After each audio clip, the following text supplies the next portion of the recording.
Très tôt le matin, les tractopelles sont en place afin de déblayer le lit de la rivière. De leur côté, les marins pêcheurs disent souffrir, notamment ceux qui mettent des casiers ou des filets. En effet, cette extraordinaire coulée de boue vient poser quelques petits problèmes dans le Grand Bleu.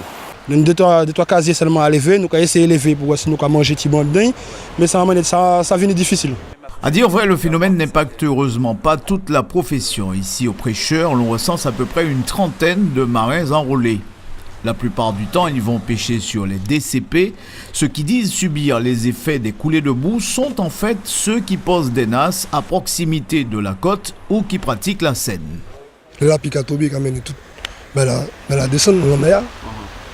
Et puis, comme nous avons une nasse, nous avons très peu de nasse là, et puis, nous avons très peu de poissons.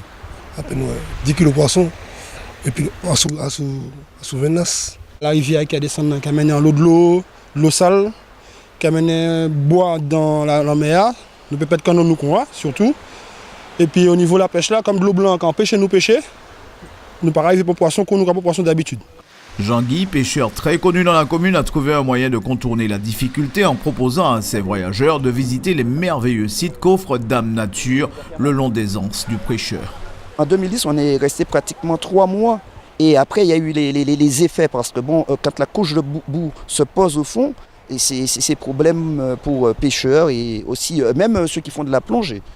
Le problème existe bel et bien car il semble que la livraison de petits poissons a baissé ces derniers jours. Heureusement, le poisson pélagique permet encore aux marins pêcheurs de tenir le coup financièrement. En attendant, la grande attraction demeure la rivière et les gens viennent de très loin.